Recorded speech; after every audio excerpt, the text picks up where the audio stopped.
Hi friends, आज मैं आपके सामने प्रस्तुत कर रही हूँ अनिल मोहन जी का उपन्यास खबरी का part 10। Please like share subscribe my channel. सुबह के 8 बजे थे कि सतपाल का मोबाइल फ़ोन बजने लगा। सतपाल ने आंखें खोली, फ़ोन उठाया और कॉलिंग स्विच दबाकर कान से लगा लिया। हेलो, नींद में हो? मिथिलेश की आवाज़ कानों में पड़ी। अब जाग गया। सतपाल बोला, तू कैसा है? ठीक हूँ। राजन से बात हुई? वो मेरे पास ही है। तुम्हारे पास? समझा नहीं। बहुतारा जीवित हो उठा है। ओ, वहाँ राजन का कोई काम नहीं बचा था तो मैंने उसे अपने पास बुला लिया। मोना चौधरी साथ में है और हम तीनों होटल में ठहरे हुए हैं। रात शायद बहुतारा ने अपना पहला शिकार किया है। इसका मतलब कि खून पिया किसी का रात में? हाँ, इत्तेफाक से ये सब होटल की गली में ही हुआ। राजन ने लाश देखी। उसका कहना है कि बहुतारा ने ही ये किया है। इसका मतलब अब हालात खतरनाक होने लगे हैं। आज रात भी देखेंगे कि बहुतारा फिर किसी का खून पीता है। उसे तो हर रात इंसान का ताज़ा खून चाहिए। तो क्या अभी पूरा भरोसा नहीं कि रात को बहुतारा ने ही? भरोसा है, फिर भी हम अपनी तसल्ली कर लेना चाहते हैं। सावधान रहना और रात के वक्त कभी भी शैतान के बेटे के सामने मत पड़ना। फोन द्वारा मिथिलेश की आवाज़ कानों में पड़ रही थी। अंधेरा गिरते ही उसकी ताकतें सक्रिय हो उठती हैं और वो बहुत ताकतवर बन जाता है। मैं इस बात का ध्यान रखूँगा। तुम जब से गए हो तब से मैं शैतान के बेटे की बातें पुरानी किताब में ढूंढ रहा हूँ। कुछ काम की बातें मालूम हुई? हाँ। क्या? अब तक मोना चौधरी और राजन भी उठकर बैठ गए थे। राजन ने रूम सर्विस फ़ोन करके 3 कप चाय के लिए ऑर्डर किया, परंतु उसका ध्यान बातों पर ही था। एक किताब में स्पष्ट लिखा है कि शैतान का बेटा अगर धरती पर आता है तो उसकी मौत का कारण वही चीज़ बनेगी जिसके सहारे उसने जन्म लिया है। चाकू? सतपाल के होठों से निकला। हाँ, चाकू ही हो सकता है वो, परंतु वो चाकू तो बहुतारा के पास है। ये तुम जानो जो किताब में लिखा है। मैंने तुम्हें वही बताया है। किसने लिखी है ये किताब? 150 बरस पुरानी ये किताब पंडित दासमल में लिखी है। वो तब का बहुत बड़ा विद्वान था और भविष्यवाणी किया करता था।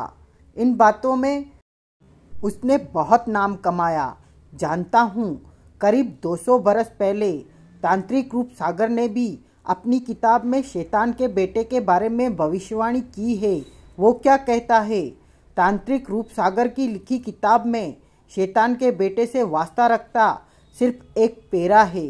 वो लिखता है कि शैतान का बेटा दोबारा जन्म लेगा और उसकी मौत का कारण कामिनी नाम की युवती बनेगी। कामिनी नाम की युवती? हाँ। क्यों? कैसे? क्या इसके बारे में कुछ नहीं लिखा जो मैंने तुम्हें बताया है? शैतान के बेटे के बारे में सिर्फ वो ही लिखा है बस। सतपाल के चेहरे पर सोच के भाव आए। मैं और किताबें छान रहा हूँ। कोई काम की बात मिली तो तुम्हें खबर करूँगा। मिथिलेश की आवाज़ कानों में पड़ी। ठीक है, याद रखना, अंधेरे में शैतान के बेटे की ताकतवर शक्तियाँ जागृत होती हैं। तब भूल कर भी उसके सामने मत जाना। मैं ध्यान रखूँगा, तुम फिक्र मत करो। तांत्रिक मोहम्मद मिलने आया था। मोहम्मद तुम्हारे पास? मिथिलेश की आवाज़ में हैरानी आ गई थी। हाँ, मोहम्मद का दागा जंगला नाम की शैतानी ताकत ने तोड़ दिया था। मोहम्मद इसी बात का बहाना बनाकर शैतान के बेटे के पीछे पड़ गया है। उसका कहना है कि कोई खबरी देर सवेर उन्हें बहुतारा के बारे में खबर देगा। खबरी? क्या कोई बेदिया होगा वो? शायद बेदिया ही हो। मोहम्मद ने कहा था कि हम यहीं होटल में ठहरे रहें जब तक कि खबरी न मिले हमसे। ओ, समझा। मोहम्मद हमें आगे करके खुद पीछे से शैतान के बेटे से झगड़ा करना चाहता है। ये मोहम्मद ने कहा था या तुम्हारा ख्याल है? मोहम्मद ने ही कहा था। वो मेरा कंधा चाहता है। मेरे ख्याल से तो इस बात में कोई बुराई नहीं। मोहम्मद साथ रहेगा तो तुम्हें सुरक्षा भी देगा। मैंने भी यही सोचा। अच्छा, बंद करता हूँ। सतपाल ने फ़ोन बंद करके पास रखा और मोना चौधरी व राजन को देखा। तभी वेटर चाय रख गया। तीनों चाय पीने लगे। दो बातें काम की बताई है मिथिलेश ने। घूंट भरता सतपाल गंभीर स्वर में बोला, पहली तो ये कि शैतान के बेटे को उसी के चाकू से मारा जा सकता है जिसके दम पर वो जीवित हुआ है। वो चाकू तो उसी के पास है। हाँ, तुम क्या समझते हो कि शैतान के बेटे से चाकू लिया जा सकता है? राजन कह उठा, नहीं लिया जा सकता। उसी पल मोना चौधरी कह उठी, दूसरे हथियार से क्यों नहीं मारा जा सकता? शैतानी ताकतें साधारण हथियार से नहीं खत्म होती। इन्हें खत्म करने के लिए जोखिम उठाना पड़ता है। खास तरह के हथियार होते हैं इन्हें खत्म करने के लिए, जिन्हें मंत्रों से सिद्ध किया गया होता है। क्योंकि वो चाकू शैतान के बेटे का ही है, उसमें मारक शक्ति मौजूद होगी। तभी बरसों पूर्व भविष्यवाणी की गई है कि उस चाकू से शैतान के बेटे को खत्म किया जा सकता है, जो कि शैतान के बेटे के पास ही है। हाँ, यही वजह है कि हमें चाकू का ख्याल छोड़ देना चाहिए। और दूसरी बात ये बताई मिथिलेश ने कि शैतान के बेटे की मौत की वजह कामिनी नाम की युवती बनेगी। कामिनी? हाँ, ये कौन है? और कामिनी के बारे में और कोई जानकारी नहीं मिली कि मिथिलेश हमें बताता। मालूम नहीं वो कौन है और कहाँ रहती है। इन सब सवालों का जवाब भविष्य के गर्भ में है। सतपाल का स्वर गंभीर था। राजन ने व्याकुल होकर पहलू बदला, क्या जरूरी है कि हम इन बातों पर विश्वास करें? ये बातें झूठी भी हो सकती हैं। मोना चौधरी ने कहा, ये बातें झूठी नहीं है। जो किताब हमारे पास है उनमें सिर्फ सच ही लिखा हुआ होता है। इतने भरोसे की वजह हमारी किताब की लाइब्रेरी हमारे पिताजी ने तैयार की है। पिताजी हर काम ठोक बजाकर पक्का करते थे। अगर उन्हें किसी किताब की किसी बात पर शक होता तो इस बात को वो किताब पर लिख जाते। मोना चौधरी ने इस बारे में दोबारा कुछ न कहा। राजन चाय का घूंट भरते हुए कह उठा, तो हमें आने वाले वक्त का इंतजार करना होगा। खबरी और कामिनी का इंतजार। कोई ज़रूरी तो नहीं कि कामिनी हमें मिले। सतपाल ने राजन को देखा। क्या मतलब? मिथिलेश ने बताया है कि कामिनी नाम की युवती शैतान के बेटे की मौत की वजह बनेगी। भविष्य के गर्भ में क्या है, कामिनी कैसे इस मामले में दखल देती है, हमें कुछ नहीं पता। राजन जवाब में सिर्फ सिर हिलाकर रह गया। इस तरह होटल में बैठे रहने से क्या फ़ायदा? मोना चौधरी ने कहा, बाहर निकलकर हमें हाथ पांव मारने ही चाहिए कि शायद शैतान के बेटे के बारे में कोई जानकारी मिल जाए। हाँ, ऐसा किया जा सकता है। सतपाल ने सिर हिलाया। परंतु हम तीनों में से कोई हर वक्त इसी कमरे में ही रहेगा। क्या पता वो खबरी कब यहाँ आ पहुँचे। दिन के 10 बज रहे थे। मंगलू उठकर नहा धोकर तैयार हो चुका था। आज उसने अलमारी में से कपड़े निकालकर पहने थे और कपड़े उस पर जच रहे थे। उसने आईने में खुद को देखा। शानदार लग रहा था वो। ऐसे बढ़िया कपड़े उसने पहली बार पहने थे। अब कोई देखकर ये नहीं सोच सकता था कि ये वो मंगलू है जो 10-20 रुपए के लिए गंदगी के ढेर में हाथ पांव मारकर काम की चीज़ तलाश करता था। खुद को सजा धजा कर कुर्सी पर बैठ गया और भवतारा के बारे में सोचने लगा। उसकी सोच का केंद्र पैसा था, दौलत थी। उसने भवतारा से दौलत लेनी थी, परंतु शैतान का बेटा उसे टरका रहा था। ये तो उसने महसूस कर लिया था। मन में उसने पूरा निश्चय कर रखा था कि वो शैतान के बेटे से दौलत लेकर रहेगा। यहाँ से चला जाना चाहता था वो। यहाँ जाने क्यों, उसे कुछ अच्छा नहीं लग रहा था, परंतु वो रुका हुआ था तो सिर्फ दौलत लेने के लिए। उसे पूरा विश्वास था कि देर सवेर वो शैतान के बेटे से दौलत हासिल कर लेगा। काफ़ी देर कुर्सी पर बैठे रहने के पश्चात बोर होता हुआ वो उठा और सीढ़ियाँ चढ़कर ऊपर की मंजिल पर जा पहुंचा। उसने बहुतारा के कमरे में जाका। बहुतारा पस्त सा बेड पर फैला गहरी नींद में सोया हुआ था। ये तो जाने कब तक सोया रहेगा। इस विचार के साथ वो पुनः नीचे आ गया। मन में आया कि बाहर चले, कुछ देर बाद लौट आएगा। ये उसे ठीक लगा। वो उसी गुप्त रास्ते से बाहर निकला। इस वक्त मंदिर में ज़्यादा भीड़ नहीं थी। मंगलू टहलता हुआ मंदिर के भीतर प्रवेश कर गया। वहाँ पहुँचा जहाँ शैतान के बेटे की समाधि और बुत था। ठीक इसी के नीचे कमरे में शैतान का बेटा सोया हुआ था। समाधि के पास शैतान का बुत मौजूद था, जिसे कि कई रंगों में रंगा हुआ था। बुत वास्तव में आकर्षक था। लोग समाधि पर सिर झुकाते, फूल हार चढ़ाते और जाने क्या मांगकर चले जाते।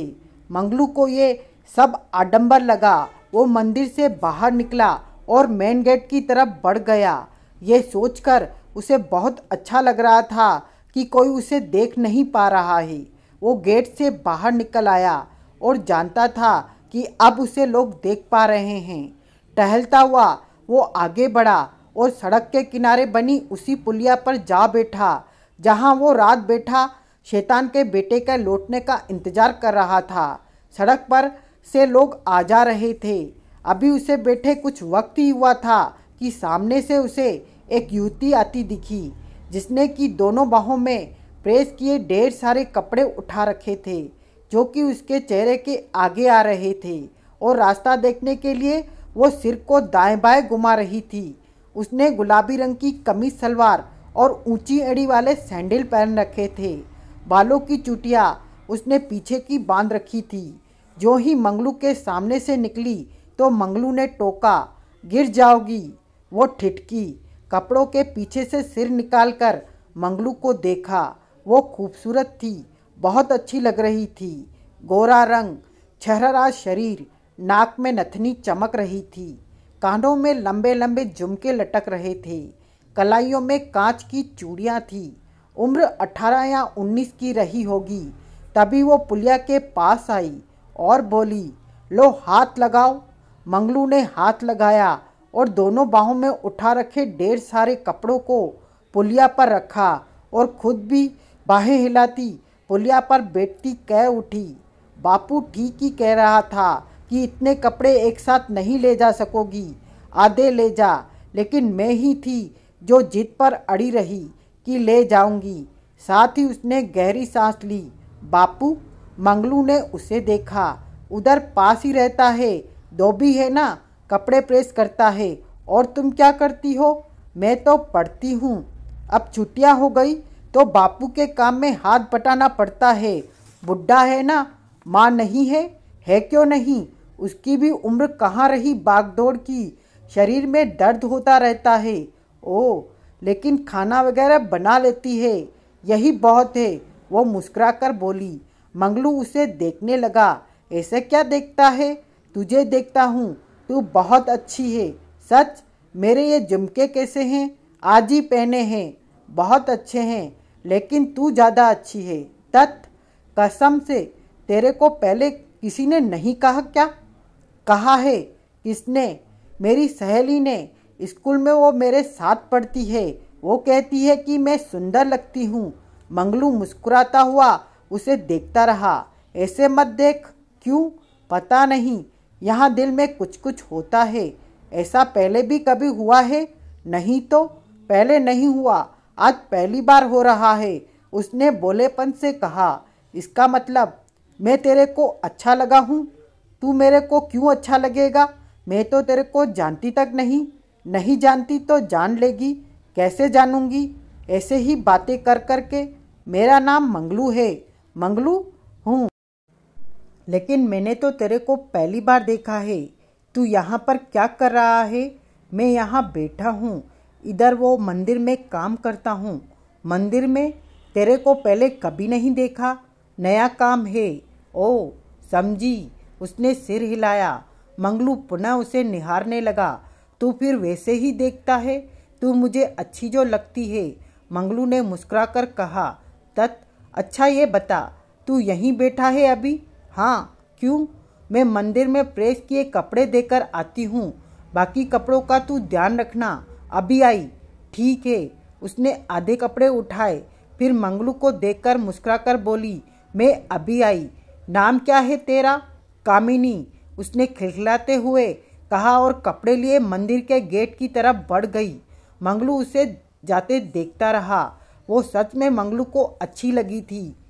मंगलू पास रखे प्रेस के कपड़ों पर हाथ फेरता रहा। नजरें उसकी मंदिर के गेट की तरफ ही रही। जल्दी ही वो लौट आई और आते वक्त वो हाथ में पकड़े पैसों की गिनती कर रही थी। पास आते ही पैसे उसने मुट्ठी में पकड़े और मंगलू से बोली, मैं जल्दी आ गई ना? हाँ, मंगलू मुस्कुराया। ये कपड़े तूने कहाँ ले जाने हैं? वो उधर पास की गली में। मंगलू उठा और कपड़ों को अपने हाथों से उठाता बोला, चलो। कहाँ? जहाँ ये कपड़े देने हैं, मैं उठाकर ले चलता हूँ, मंगलू ने कहा। ना बाबा ना, बाद में तुम मजदूरी के 2 रुपए मांगोगे, मैं कहाँ से दूंगी? बापू तो हिसाब के बहुत पक्के हैं, एक एक पैसा गिनकर लेते हैं, तो मैं क्या जवाब दूंगी कि 2 रुपए कहाँ गए? वो भोलेपन से बोली, मजदूरी मत देना, फिर ठीक है, चलो। मंगलू उसके साथ चल पड़ा। तुम सबके काम मुफ्त में करते हो? पहली बार तुम्हारा काम कर रहा हूँ। मेरा क्यों?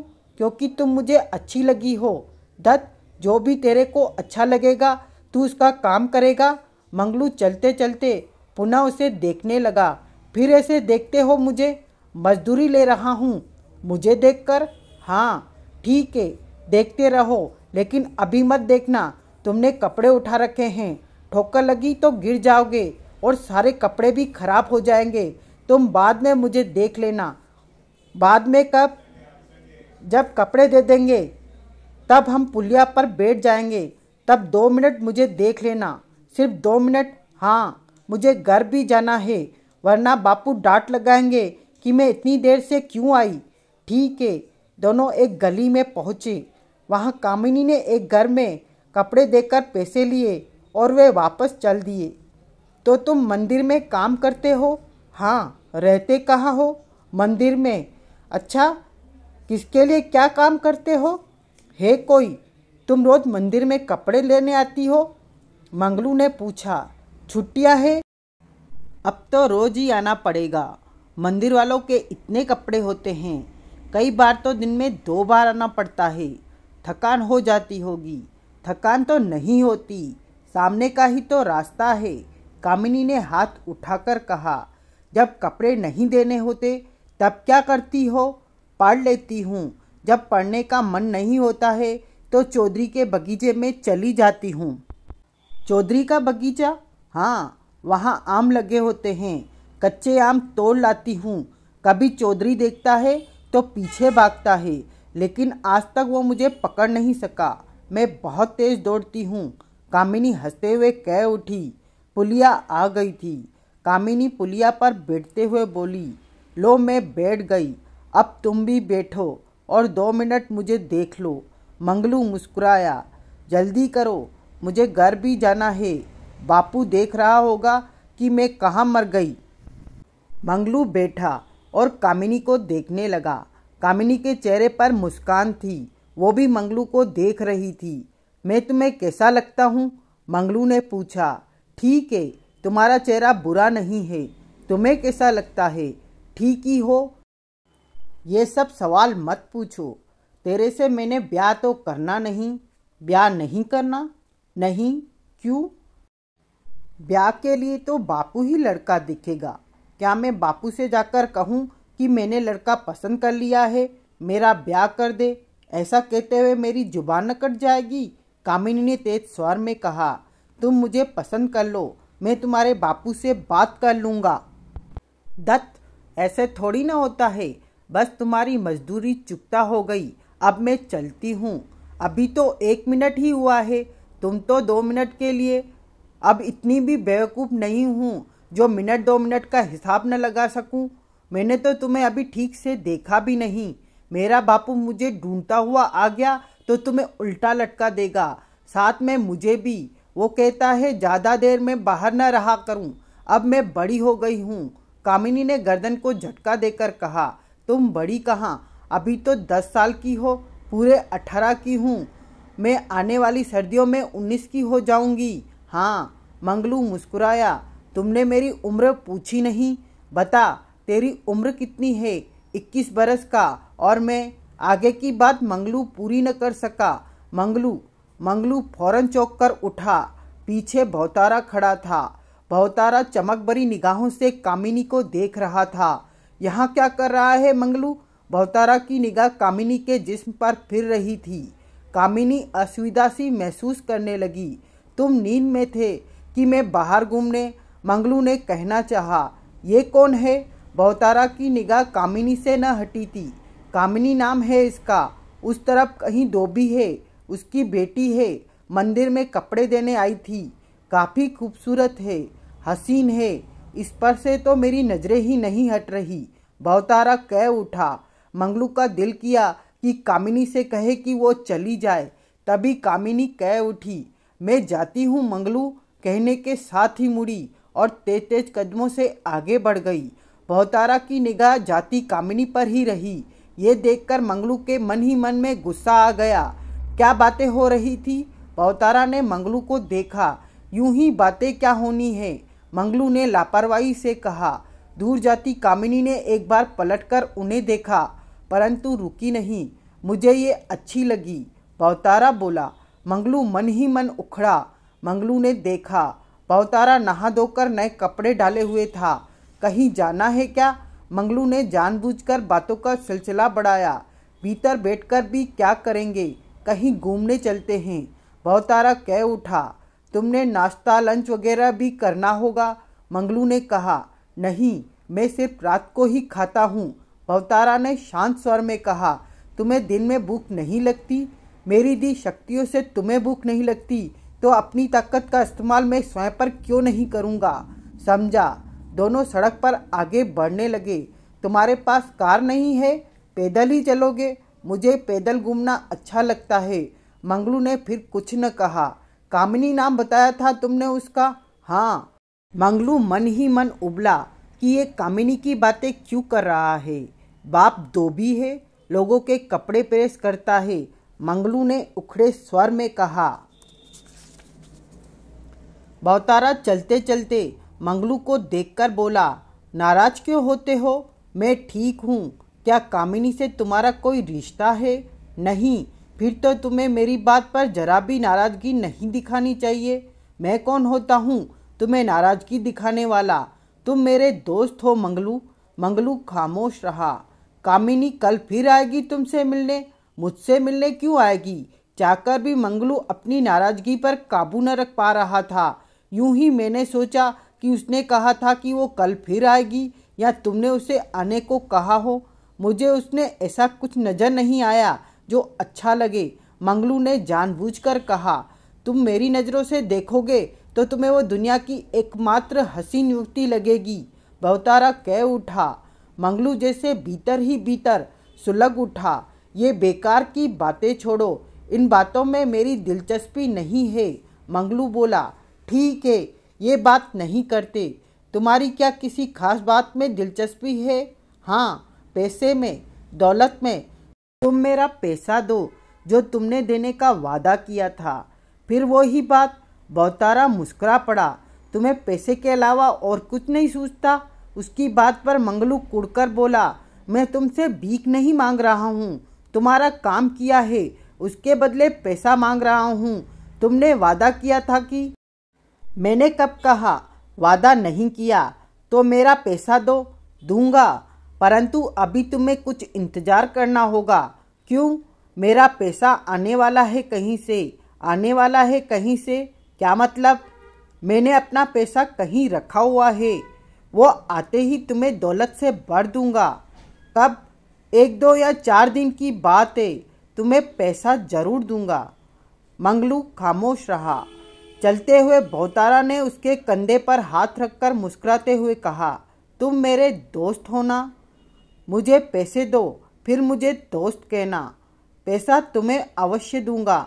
मैंने तुम्हें दोस्त माना है, दिल से। अब नाराजगी छोड़ दो। मंगलू ने कुछ न कहा। वे दोनों बाजार में पहुंच चुके थे। बहुतारा रौनकी माहौल में नजरें दौड़ाता कह उठा, आह, दुनिया कितनी हसीन है। मेरी नज़र से देखो तो हसीन नहीं लगेगी। मंगलू गहरी सांस लेकर बोला, क्यों? दुनिया हसीन लगे इसके लिए पैसा चाहिए। हमने पैसे का क्या करना है मंगलू? हसीन चीज का लुत्फ लेने के लिए पैसे नहीं लगते। ठीक कहते हो। मंगलू चुपते स्वर में बोला, सामने वाला मलाई कोफ्ता खाए और हमें इसी बात पर सब्र कर लेना चाहिए कि मलाई कोफ्ते की खुशबू कितनी हसीन है। बहुतारा ने मंगलू को देखा, फिर हंस पड़ा। इसके अलावा हम कर भी क्या सकते हैं, क्योंकि हमें भूख नहीं लगती। पैसे जब जेब में होंगे तो भूख भी लगेगी। तुम हमेशा नाराज़गी भरी बातें क्यों करते हो मंगलू? मेरे पैसे दे दो, तब नाराज़गी दूर हो जाएगी। दूंगा। मेरे पैसे आने दो, मैं तुम्हें बहुत सारे पैसे दूंगा। तू तो मेरा दोस्त है मंगलू, बहुतारा ने उसका हाथ दबाकर कहा। मैं थकने लगा हूँ, कब तक हम चलते रहेंगे? बोला मंगलू, हम घूम रहे हैं, खाली जेब थकान हो जाती है। ठीक है, अगर तुम्हारे पास पैसे होते तो तुम क्या करते, बताओ मुझे। बहुतारा मुस्कुराया, बेकार की बात मत करो मुझसे। अच्छी बात है, मैं कामिनी की बात करता हूँ। वो सच में सुंदर है। उसे देखा तो मैं उस पर मोहित हो गया। अब भी रह रहकर उसका चेहरा मेरी आंखों के सामने आ रहा है। चंचलता से भरी आंखें, मासूम चेहरा, शौक अदाएं, मस्तानी चाल, नाक और होठ की खूबसूरती देखते ही बनती है जैसे किसी कलाकार ने फुर्सत में उसे बनाया है। और तुम्हारी पसंद बहुत घटिया है, मंगलू ने जल भुनकर कहा। क्यों, क्या तुम्हें कामिनी अच्छी नहीं लगती? बहुतारा ने पूछा। जरा भी नहीं, उसने मुझे ऐसा कुछ नज़र ही नहीं आया। तुम यूं ही तारीफों के पुल बांधे जा रहे हो। साधारण सी लड़की है वो, उससे अच्छी लड़कियां तो इस बाजार में घूम रही हैं। खूबसूरती को पहचानने की तुम में समझ नहीं है। उसका बाप धोबी है। मंगलू नहीं चाहता था कि बहुतारा कामिनी की बात करे। मैं उसके बाप की नहीं, उसकी बात कर रहा हूँ। बहुतारा मुस्कुराया। कहाँ तुम, कहाँ वो, जैसे जमीन आसमान हो। कामिनी पर मेरा दिल आ गया है मंगलू। वो तुम्हारे काबिल नहीं है वो मेरे काबिल। मेरे लिए ही वो बनी है, तभी तो उसे देखते ही मैं पागल हो गया हूँ। मंगलू ने होठ बींचकर मुंह घुमा लिया। यही सोचा उसने कि कामिनी की खूबसूरती का भूत देर सवेर उसके दिमाग से निकल जाएगा। बहुतारा के शरीर में एकाएक ऐंठन सी हुई, परंतु तुरंत ही ठीक हो गई। शाम ढल रही थी। दिन की अंतिम रोशनी और अंधेरे का मिलन हो रहा था। वक्त अंधेरे की तरफ सरकना आरंभ हो गया था। सुरमई क्षितिज अब कलिमा में बदल चुका था। रात का अंधेरा उजाले के अंतिम हिस्से को अपने आगोश में लेता जा रहा था। एकाएक मंगलू ठिठका और थकान भरे स्वर में बोला, बस अब और नहीं चला जाता। थक गया मंगलू? हाँ, वापस चलते हैं। मेरे भोजन का वक्त होता जा रहा है। अंधेरा हो गया है। भोजन के पश्चात मैं वापस चलूँगा। दिन भर हम घूमते रहे। क्या तुम तब भोजन नहीं कर सकते थे? मुझे अंधेरे में ही भोजन करने की इच्छा जागृत होती है। अजीब हो तुम। बहुतारे के जिस्म में बेचैनी भरने लगी। अपने शरीर में होते अजीब से बदलाव की अनुभूति महसूस कर रहा था। अब उसकी पैशाचिक इच्छाएं उसके मस्तिष्क में कुलबुलाने लगी थी। एकाएक उसके जिस्म में ऐंठन उठी। तन सा गया बहुतारा का शरीर।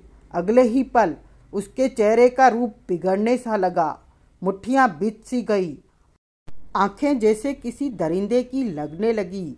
उसकी सांसों में गुर्राहट का भाव समा गया था, जैसे वे दोनों इस भीड़ भरी सड़क पर थे। मंगलू बहुतारा को न देखकर बाजार को देख रहा था, वरना बहुतारा में होते परिवर्तन को उसने फौरन भाप जाना था। बहुतारा ने जल्दी से खुद को संभाला, अपनी इच्छाओं को दबाया।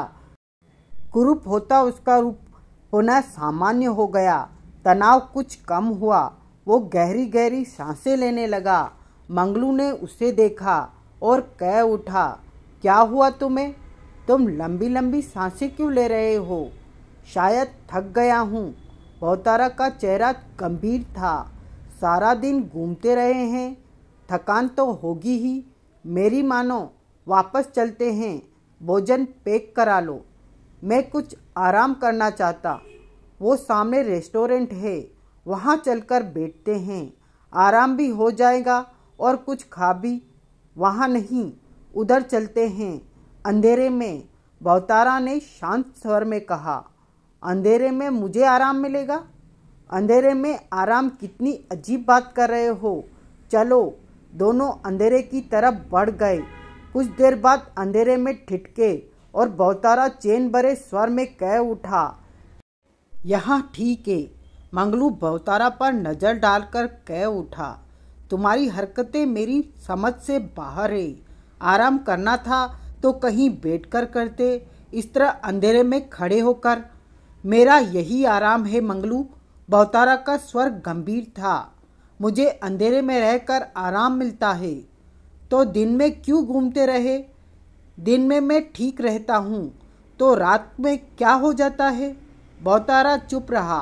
मंगलू ने गहरी सांस ली और इधर उधर नजरें दौड़ाता बोला, वापस चलते हैं, रास्ते में भोजन पैक करा लेना। मैं भी बहुत थक गया हूँ। बहुतारा खामोश रहा। बोलो, तुम खामोश क्यों हो? कुछ देर चुप रहो। उसी पल बहुतारा के शरीर में ऐंठन उठनी शुरू हुई। बहुतारा ने अपने पर काबू पाना चाहा, परंतु ऐंठन ज़्यादा ताकतवर थी। शरीर में ज़्यादा तनाव बढ़ गया था। उसने मंगलू की तरफ पीठ कर ली। मुट्ठियाँ बिचने लगी। एकाएक चेहरा कुरूप सा होने लगा। सिर झटक कर उसने अपने पर काबू पाने की चेष्टा की। फिर धीरे धीरे वो सामान्य अवस्था में आने लगा। अगले कुछ ही पलों में वो सामान्य हो गया। बहुतारा पलटा, मंगलू को देखा। मंगलू लापरवाह सा इधर उधर देख रहा था। तभी मंगलू को सड़क के किनारे किनारे चलकर आती युवती दिखी। वो इसी तरफ आ रही थी। उसके सैंडलों की ठक ठक हल्की सी कानों में पड़ रही थी। बहुतारा भी उसे पास आते देखने लगा। वो पास आई। उसके होठों पर लाल लिपस्टिक पुती थी। गालों पर भी लाली लगा रखी थी। बाल कलर से सुनहरी बना रखे थे। सैंडलों के साथ वो स्कर्ट और टॉप पहने थी। 24-25 की उम्र होगी उसकी। पास से निकलते हुए उसने मंगलू और बहुतारा पर मुस्कान फेंकी और 15 कदम दूर जाकर खड़ी हो गई। फिर बार बार उन्हें देखने लगी। दशा वो ये रही थी जैसे उसे किसी का इंतजार हो वहाँ। ये कौन है? बहुतारा ने मंगलू से पूछा। गश्ती। वो क्या होती है? पैसे लेकर पराया आदमी की बन जाती है। मंगलू ने मुंह बनाकर कहा। ये यहाँ क्यों खड़ी है? बहुतारा का हाथ अपने गाल पर पहुँचा और गाल मसलने लगा। इस आशा में खड़ी है कि शायद हम उसकी रात के ग्राहक बन जाएं।